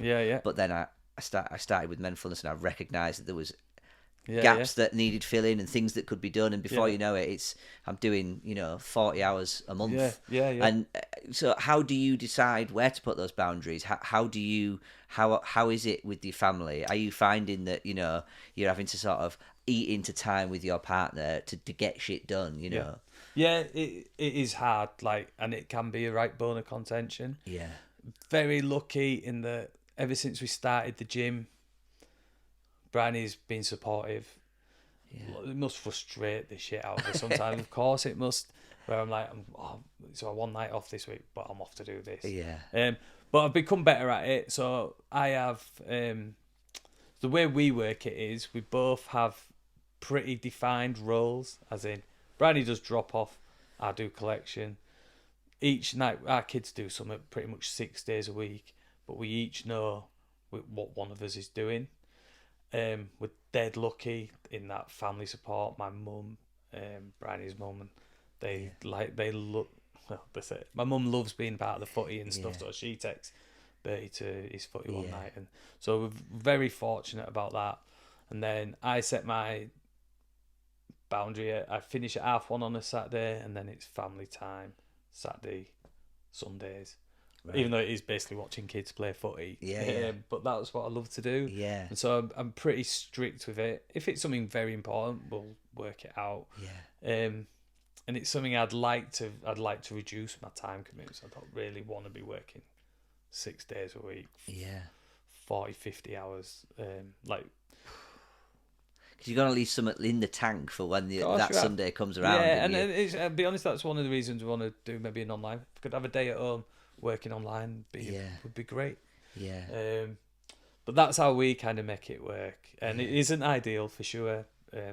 Probably do miss out on too much, and eventually I'd like to work it so I don't. But at the moment, it's manageable, and I'm happy where it is. I'm often tired, but who isn't at the moment, you know. Yeah. And if it's still, you can tell that you're passionate about it. Yeah. So it's still enthusing you, and it's you dig deep when something's pushing the right buttons. And listen as well, Stan, like, I don't want it to sound like poor me. Like, I get up and I'll train people in the gym, people who often I've trained for a long time, friends. Like, I'm getting to spend time with good people doing good stuff. It's not as if I'm getting up and have to go in and sit in a drab workplace surrounded with an horrible boss or anything like that. It's not like that whatsoever. I love my job for sure. It just takes up a lot of time, and so we're looking at ways of managing that, which is great. But like I said, that's how we do it. It's really quite heavily structured. Who does what when. The timetable is important. Have you got a shared calendar that you can... on the wall it is. We've now moved to phone, like Google Calendar, where we both have access. So it's live. If something's in there and I want to add something in there, but there's already something in there, and there's nothing I can do about it. That's it, mate. And it's hard, isn't it? It is hard. It's all good stuff, important, but there's just a lot of it, isn't there? So it is tough, and it does, like, you and that's why, this. So I wanted to. This leads us on nicely into these few questions I want to ask, because some people do, sit in a job that they're not happy with, and they do feel that they're not capable, or they haven't got options, or they feel trapped, or they're lonely, or we are quite privileged, and I guess we use some of that privilege to create a platform to do good. But how much good is not being done by people who just haven't had that, they just need that inspiration to step outside of that kind of comfort zone, or that conveyor belt, or the script that they've already written for themselves. And I think counselling and coaching and all that sort of stuff, physical fitness, can help with that. But I'm wondering, if I can ask you a few questions that will just... hopefully over time I can build up as a bank of, like, these people are doing it, and it's possible to go from not having a business to having a really successful business, and even be then starting other businesses. Like, that's possible. Of course. So question one, what challenges did you face when you started the business, and how did you make that first decision to step outside the norm? So it's a bit different from when we started the business. Is we didn't intend to start a business, which I don't want it to sound like I'm just being glib as like it came. We just didn't. It wasn't intended that way. But to start the gym, the biggest issue we had was we had no money. Like, we were skint, and so we kind of did it as well as we could. Like, we bought our first pads, I think, with 500 quid. That Dave got 250 and I got 250. I think maybe borrowed off my mum or something like that. So we went and did that. Our first leg, like, it's called a suitcase pad, was a birthday present from my mother-in-law. Our first ring, Dave and his father-in-law made it. And so we didn't have any money, but we had a real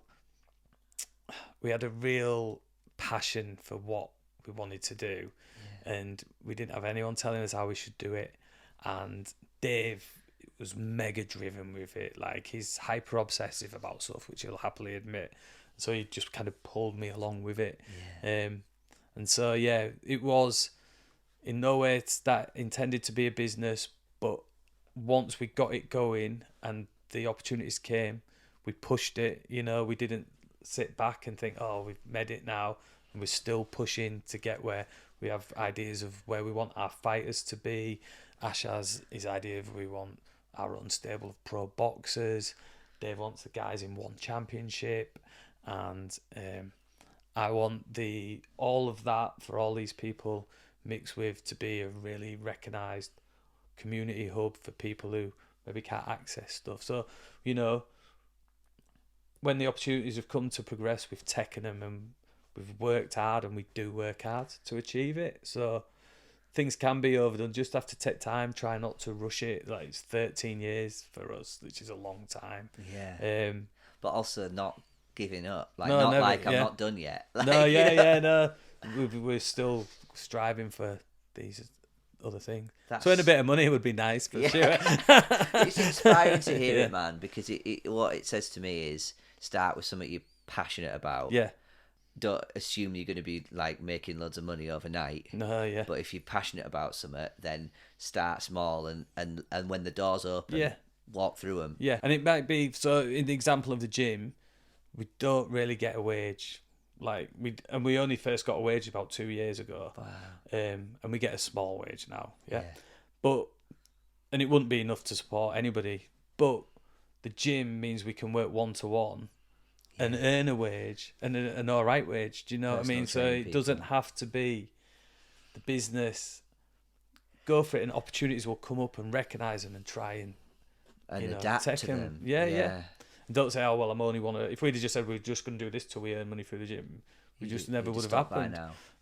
But right, we've got this space, and I remember Dave was like, I'm just going to try and do one-on-ones, and I was like, really? And he's like, yeah, I'm gonna, and he did, and he's done it ever since. He did it really quickly, and then once that fed into first few word spreads, and then I had a really lovely job at the university library that I loved that job. Yeah. It was mornings, and then that got to the point where I couldn't justify staying there because I could earn a better living by going full time. And there was work to be had. So that's how it. So sometimes hedging your bets a bit and waiting to the right time to step and across. If the opportunity comes, just have a go. Yeah. It might not work, but it's brave, isn't it? It's a brave thing to do, is to say it's not the norm. No, definitely. It's a risk. It is. You're giving up a job you love to something that you hope will work. Yeah. Just a quick question then about Dave, and like working with someone for that long. How do you deal with conflict when one of you wants to do one thing and one of you wants to do the other, and you disagree over stuff? Is that easy to resolve? If you don't mind me asking. Honestly, we've never fallen out. Wow. Ever. That's incredible. I know, it really is.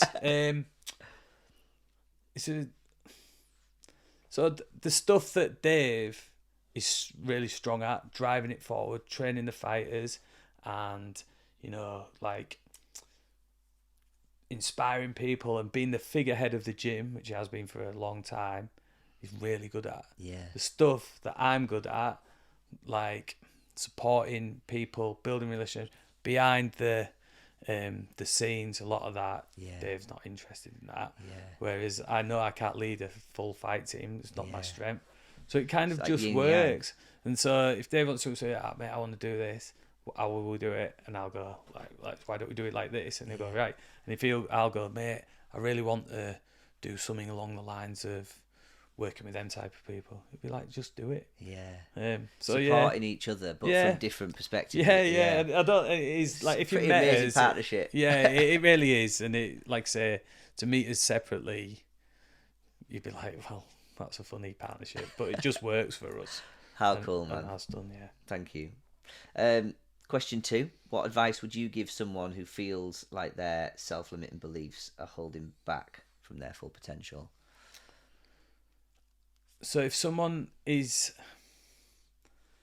struggling with what they believe they could do, I 100% believe that anybody can achieve a life that they are happy with and can achieve their dreams. Like, 100% believe that. And I don't want to, and I'll explain how I think. So both my boys want to be professional footballers. Yeah. Statistically, it won't happen. Yeah. One of them's in an academy, so he has got a higher opportunity. The other one's older and isn't. So Is there a tiny chance? There is a tiny chance he could make professional football, but almost certainly he won't. Yeah. Could he make a living out of football? Of course he could. Yeah. You look at these techers, eye-to-eye academies. Yeah. He could get to a level and study football coaching, football management, and he could go and he could have a great life involved in the sport he loves. Yeah. So his dream to be a professional footballer realistically won't come true, but while he's still got a chance, we will support him to do that. Yeah. But we'll also be like, you could still live a great life around football. Yeah. You could definitely do that. And so something that I've probably fallen down a bit on in the past is I was always a bit of a dreamer, and always and I didn't concentrate enough on the reality side of it. Yeah. Well, if we do that, I'll do that, and the money will come. And Yeah. I've had some tough times financially, so definitely go for them dreams. Anybody can achieve them. Just work out a reality, and I don't mean reality as in you can't achieve the dreams. You can just put that real slant on them about how that will look in real life, and then go for that, and find the people who will support you, encourage you, and be your cheerleader to get to that, because they're out there. People love supporting other people. When people tell you that it can't be done, you'll never be a professional footballer. Yeah, I might not be, but I can make a living doing football around football. I'll do it that way. That's fascinating. And I think coming from someone who's doing that, he's making a living out of, you said yourself, you were not a born fighter. Yeah. And yet you're making a living out of training other people, and you've got, that how many parents, and I say this as a new parent, I've not got to the stage yet where she likes any one thing enough for me to be like, come on then, I wish I'd done something from when I was 4. Yeah. But how many parents go, look, it's just not gonna, football's not gonna happen get for a trade. you. Go and do something else, and actually squash that passion. Yeah. And actually, whilst yes, when you're little, you might want to be a professional footballer, but as you get older, even your own boundaries are likely to shift anyway as you realise what's possible. Yeah. And so actually fuel the passion. Rather than fueling what statistically might be more. Mate, I read it this yesterday. It was on an Instagram thing, and it said there's a young child who is not very good at maths but brilliant at tennis. The parents almost certainly would get, if they had the money to support him, would get him a maths tutor. Don't get him the maths tutor, get him a tennis tutor, and see where they can go with that. Where the instinct is to play it safe, and of course it is. Society demands you be good at maths. And of course life is better if you can do a bit of maths. You're not going to be a mathematician as much as you've got this gift or this passion or this love for something. Get behind that. And I'm not being funny, but hey Google, what's 2 add 2? The answer is 4. Do you know what I mean? Yeah, totally. We don't even have to get our phones out now. The reality is, there's going to come a point not too far away that actually a lot of what we've been geared up to think is career worthy is just AI driven or whatever. So actually having a trade, having a passion, having something that you can teach people that is physical, is probably going to become even more important. Yeah. And it doesn't have to be something that's out there, does it, as tennis or football? No. It might be, look how many youngsters are into gaming at the moment. Oh, well, it's not a real thing. Well, someone's making them games. Someone's designing and marketing and whatever else is involved with gaming. Go and study that and do that. Encourage where the enjoyment of encourage them, but encourage yourself and try and follow them things that get you going and light something inside you. Because if you can get up and do day-to-day something that you enjoy, life is so much better. It's a real thing. It's possible. It doesn't have to be this thing. There's ways to work it where it's real. Do you know what I mean? I absolutely do. That's awesome. Thank you, man. Okay, what would you tell 15-year-old Al to give him the confidence, the boost he might need to handle what was to come? Adulthood, leadership, struggle, financial, whatever that might be. I would tell my younger self, and nothing dramatic, I don't think. The thing would be, 1, don't worry too much what other people think. I think it's a common thing. People will not do stuff, and I've not done stuff. I've then looked back on and thought I should have done that. Like even the content of this online thing that's out there at the moment, I've put it off for probably about a year and a half because I just didn't sit easy. I didn't want to be putting myself on social media that much. Right. So I would say, don't worry or concern yourself with what other people are thinking as much as you can. And the other one is, I wish I'd understood the importance of money younger. Yeah. Because if you can get financial independence, leading to independent financial freedom sorted at an earlier age, life is better. And so I was chatting to a guy who I train, and somebody said, but money doesn't solve all your problems. And he said, money would solve every one of my problems right now. And money isn't the be all and end all. I'm not saying it is, but having money creates opportunity. Yeah. And opportunity creates, it's easy to find the path and find where you want to be, for sure. It is important. Just earning money and living a life dedicated to earning money you won't find what you're looking for. But adding that realism into pursuing your dreams is, if you can make money doing something you love, that's where it's at, isn't it? Ikigai. So, Have you heard of Ikigai? I know, not Ikigai is the Japanese concept of the nearest word we've got for it is vocation, but we don't have a word for exactly what it is. It's like, a Venn diagram, four circles that meet in the middle. One is what you love doing. Two is what you're good at. Three is what you can earn money from. And four is what the world needs. And where all those four things intersect in the middle is Ikigai. And the Japanese believe that everyone's got one. That we've all got somewhere that we can bring our passion into a proper employment. No, I agree. And it's finding it, and believing it's there and trusting. And so don't worry too much what anyone else is doing. So don't concern yourself with that. And try and be a bit braver in the decisions you make. And add a bit of realism to what life is actually like. But overall, man, I wouldn't say too much different. That's good, man. Generally, very happy with where I'm at and what I've done and where I'm going. That's so nice to hear, man. That's so nice to hear. And another good thing, I suppose, listening to you as well is you ain't stopping.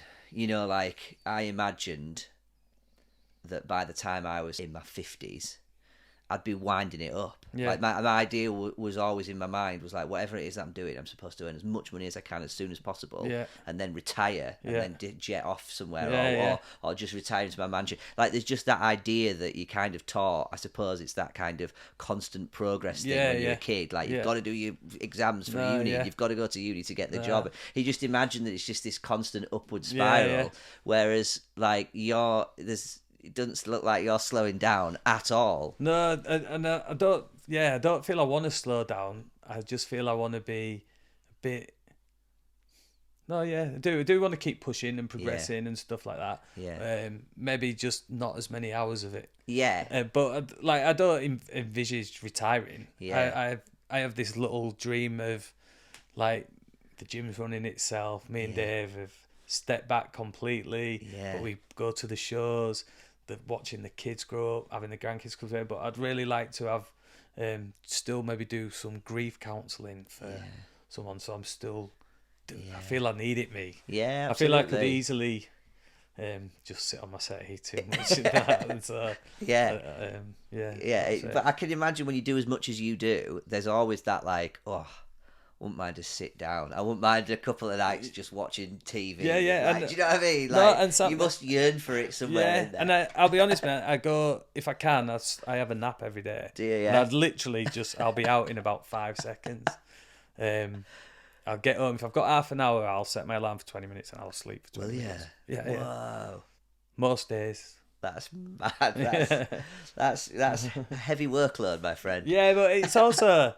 It's just I enjoy it. It's efficient as well. Yeah. Thank you. For how important do you think accepting your true nature and facing those challenges has been to becoming the leader and the person that you are today? I would say understanding myself properly has been pivotal to it. And the example I would use there is coaching the gym when it was a really tight little fight team when we first started out for the first 5 years. We had a really strong reputation of strong fighters. We produced hard fighters, and that's all the gym was about. It was that. But I knew inside that I wanted to go a bit deeper and work maybe a little bit more with vulnerable people, or however that was. I couldn't probably articulate it properly then. And then accepting that I'm not this tough guy, hard fighter, and kind of accepting who I am as myself, and being comfortable with that and confident with it, really changed things for me, really, I would say. Maybe just made me happier. And things have grown since, that, so it must have been the right shout. Yeah, totally. And it was like, I never felt I really needed, I never put on a persona of being tough or carried myself like that at all. But there's definitely an element of, I'm part of Legion's gym, and I should. And then once I was like, I'm part of Legion's gym, but I'm like this. It just works miles better. Like, you know what I mean? Ego drops away a little bit. Totally, and just feel more relaxed, just a bit more peaceful, get on with people better, and it's great. I must admit, you do seem like extremely calm, peaceful. And like I say, that seems to be a regular thing with people who have got good at a martial art. My mate Craig, that I was telling you about, he's super chill. He's such a calm, peaceful guy to be around. Dan, who did loads of kickboxing. People who it just interests me whether it's people who've just expended so much of their energy at the gym, working out, or whether it's just that they reach a different plane where there's that like confident with who they are. Maybe, but it'll be different for each one. But there'll be definitely some will have found that. I'm not always that peaceful at home with kids. Mate. I must say, for fuck's sake, about 20 times a day. That's just, I cannot imagine that sort of, like I say, it's the thought, the amount of thought that goes in. I suppose she's my first, and she's only 2 and a bit, but she started talking, and it's like, right, and I've got to think about what I'm saying, and the worry I'm going to get it wrong, not in everyday conversation, because I do think I can go with my instinct, but for me, I think a lot of my anxiety came out as I started to recognise I was going to become a parent, and that was like, shit. I realised, like, I can't pass on all these, like, insecurities, and I don't really know who I am yet, and I can't, what if I make the wrong decision, and all that was too much, and now she's here, and she's, in all of her sort of wondrous, chaotic glory, like, the idea that I could do that again and again. Does it get easier the more you have? So our second, Bertie, didn't sleep for longer than maybe 2 hours for the first 11 months, and genuinely nearly broke us. We had to get a sleep therapist. With money that we didn't have, cost like 350 quid or something, which we just didn't have it then. So we got it, and it literally is the best money I've ever spent. It was sorted within 2 nights. He was sleeping within 2 nights of this sleep therapist. And I think the hardest thing for me during that time, apart from the lack of sleep, was we knew we wanted another child. Right. And so I was just like, fucking got to do this again. Whereas when we had our third, little Edie, a little girl, it was kind of like, this is the last time I have to do this. So when they finished with the nappies, or when she started sleeping better, it's like, you know what's coming and when it's coming. And I think it does, through experience, does. For us, it definitely has got easier. How did you know you wanted 3 before? Well, we wanted 4, mate. But then when we had 3, we were like, fuck 4, mate. We just felt right with 3 for us. But originally the idea was 4. But once we got to 3 and how hard it had been, and we had issues around conceiving, so after took 3 years, 32, but then Edie was 6 weeks. Wow. It was like, shit, we're going to have to move. And it was just all full on. And then once she was here and settled, we're like, actually, this is us now. So we just felt right. Yeah, mate, I doff my caps here. How you managed to do mate, all Dave's this. got 4 kids. Oh, my God. That's amazing, mate. It's amazing. Thank you. No problem. So, I wonder if you struggle with things like imposter syndrome, or you have days when you worry that you might fail. And particularly interested, you mentioned like sort of worrying about putting some of that content out, or you held off on it. Like what still holds you back, and what do you do to fight that and keep moving? So things that I struggle with, imposter syndrome, sorry, not so much, I'll be honest, but also like as a therapist and a coach, people come and go. Yeah. And I've done it a few times. I've had counselling sessions with people and they've not come back. Yeah. And then straight away you're like, oh, what have I done? Right. Shit, I can't be, And there's a doubt there, of course there's a doubt there. Yeah. With the online thing, it was a combination of, one, worrying what other people thought. Yeah. For sure.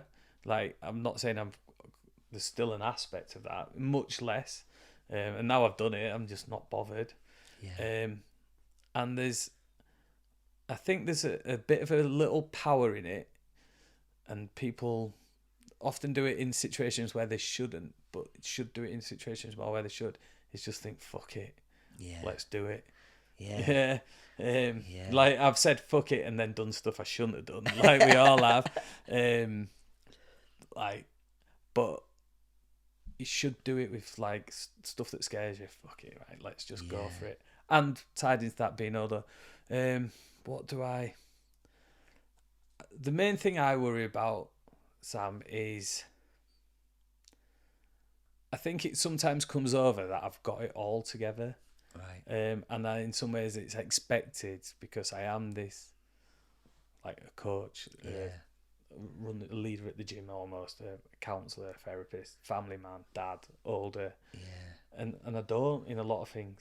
Yeah, there's stuff that I'm still working on and I need to work on and I worry about, and I'm like, what am I going to do about that?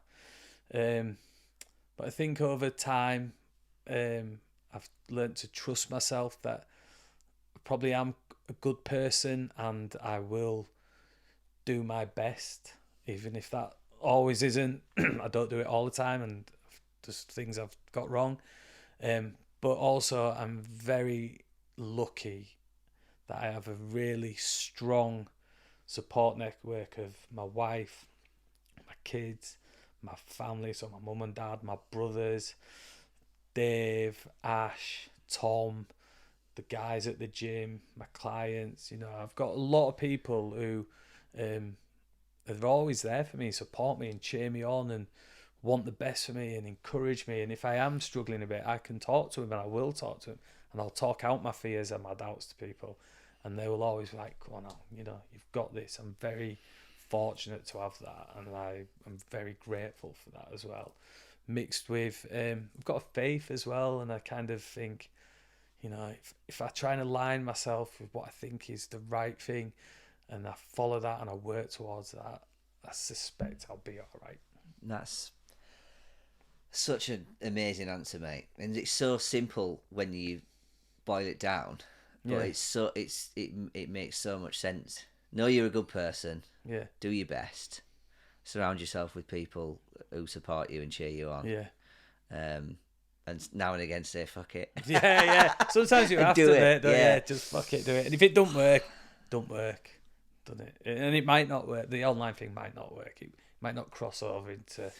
So there's something about being all right with a bit of failure here and there. Got to, mate. Like we chatted earlier, didn't we, about do like podcasts and that one where the people go on and talk about failure. Yes. Failed at loads of stuff, me, man. Yeah. Loads of stuff. So. Yeah, and take it as a win. Yeah, you mentioned the How to Fail podcast, which I'll link in the description as well. Yeah. And so that's sort of about what sort of getting the lessons out of it. Yeah, basically people who would be deemed successes in life go on and talk about I think it's 5 things they failed at. And basically the premise is, and is often almost always the case, to have succeeded in life, you will have failed at some point. Yeah. It's again a cliche, but it's definitely true in it. Like, we've all fucked up. We've all fucked up at stuff. And we've all fucked up more than once. And then it's trying to get past that, learn from it if you can, don't treat yourself too badly. Don't be too harsh on yourself. Try and go again. Because if your heart and your motivations are right, you'll get to it. Yeah. Hopefully. I think people, like they say, get back on the horse, don't they? Because I think people do fail, and it feels so like embarrassing or painful or whatever damage it does, like traumatic, that they don't get back on the horse, and then that like has a long-term impact on what they feel that they can achieve, rather than like just go again. It doesn't matter, you know. And it's hard, isn't it? And you need them people around you, but if you can, try and go again for sure. Amazing. I promise you I'm nearly at the end. No, it's all right, mate. It's all right. I think you've already answered this one. It's what is your support network like? But I guess you built some of this community that you talk about. You built, and so you know, when times get tough, you do talk to people. You've just learned how to open up and say, I might look like I have it all together, but I am struggling. Yeah, definitely. I've got some trusted people who I know I can tell anything to. Yeah. My best mate, who was my best man, Cole. Like, we've sat up till 2 a.m. before, and I've been like, mate, this is going on. I'm fucking struggling with it. And he will listen, or laugh with me, or joke with me, or say, right, what we're gonna do? What do you want to do? What can I do? You should do this.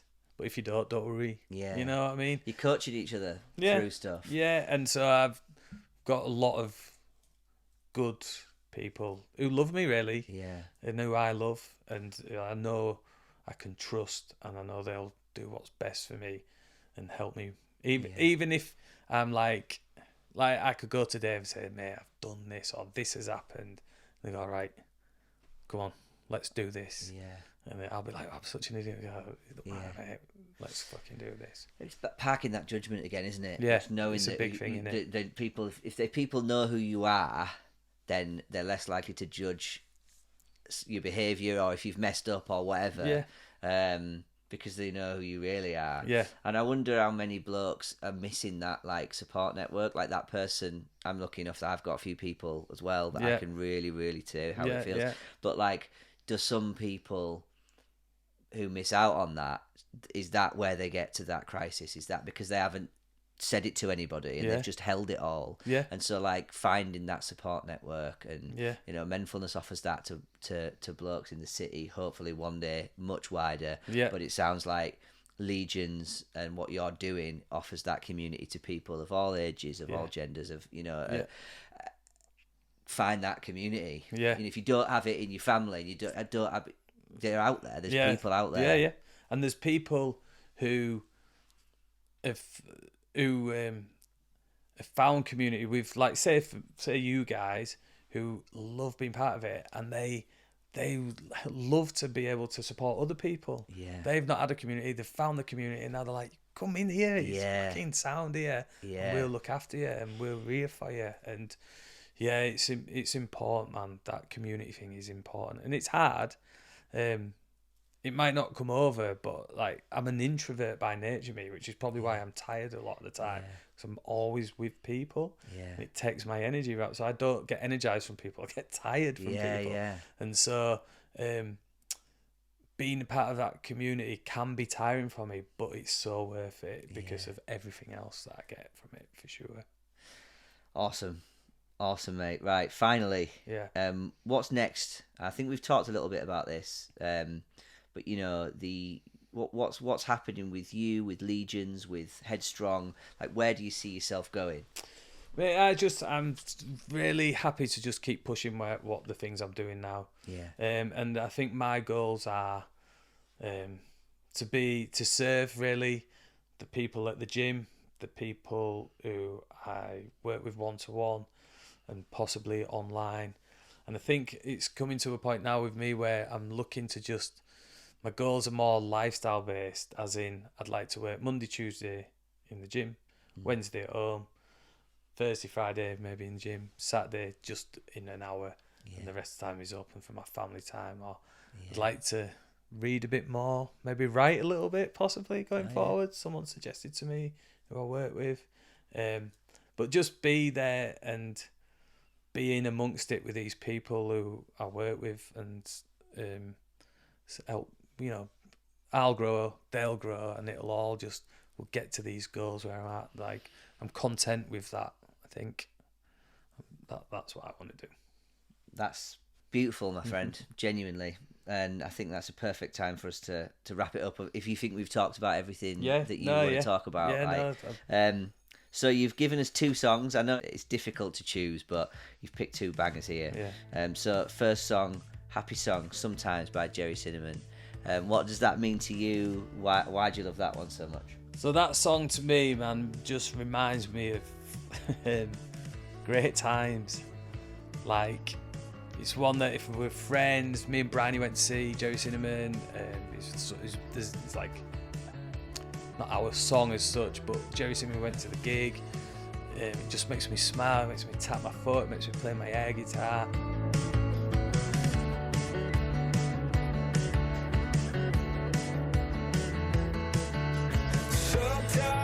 Sometimes, maybe more than some of the time, I'm on a false ego trip. Insecurity is rife. I'm not the ideal person to be lecturing on life, but if you want to know some things I've learned about myself, being in sticky situations, I won't bore you with the filth. Breaking bones and sniffing gear, pouring blood and sweat and tears. In a nutshell, I suppose that's the way the water flows.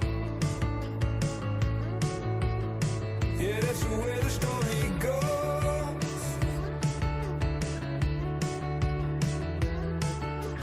Sometimes, just sometimes, well, alright, maybe all of the time. Then if you listen to the words, it's a lot about, going through that session and drinking, and at the times these are amazing times, but after, they realise that there's a countenance to that, combined with, so there's a bit of a lesson there, but also it's just a case of, it just really makes me think of good, joyous times, good people, and it makes me smile, it makes me, Awesome, mate, thank you. And then finally, Local Boy in the Photograph by the Phonics for our sad playlist. So tell me about that one. Yeah, so that is a song that is probably my favourite song of all time, because it was from a time like I was at the Britpop era, I was 18 in 96 through to my early 20s, through that time with that music, and we'd be in the gallery downstairs, and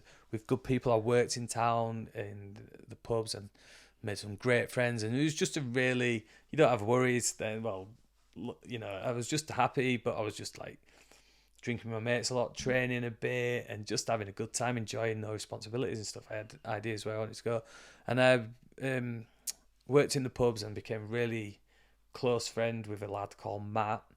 And that was kind of like a song that when it came on in the club, we'd both like sing it at each other, smoking our B&H and drinking our beers and just thinking we were generally boyos, which we were, but we was having good times, man. It was really a really good time. And unfortunately, Matt died by suicide not that long after, and that was the song that is played at his funeral. So it's a real double-edged sword. Like, I can listen to it sometimes and like I will think of Matt, but I will also just think of like the great song it is and the great times that I had with him and other people to that song.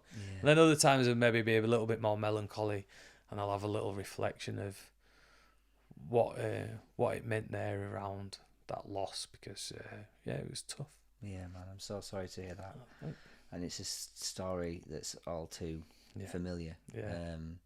So, well, thank you for telling me. Yeah, that's all right. Thank you for everything that you've told me. I feel like I've skipped about 10 years of getting to know you in 2 hours. Like, really, you've really been really generous with everything. And I've no doubt that people will learn a lot. I hope that people get in touch. I hope people come to the boxing tomorrow. Yeah, this welcome, time tomorrow. mate. 9 p.m. on the second Thursday of every month at the moment. But do check Meetup. Third Thursday of every month. One, yeah. But do check our Meetup page, and I'll put a link.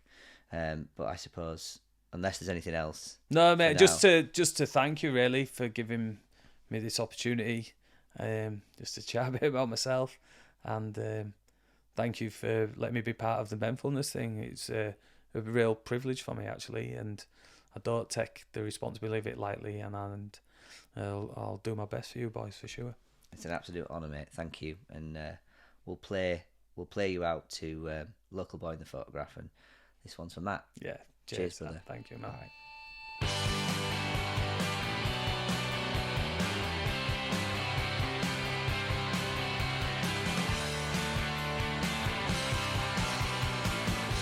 There's no mistake, I smell that smell. It's that time of year again. I can taste the air.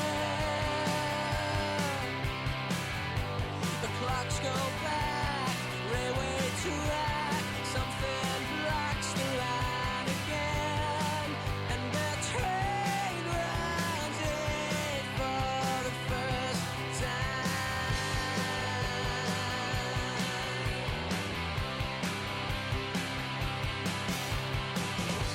A pebble beach we're underneath.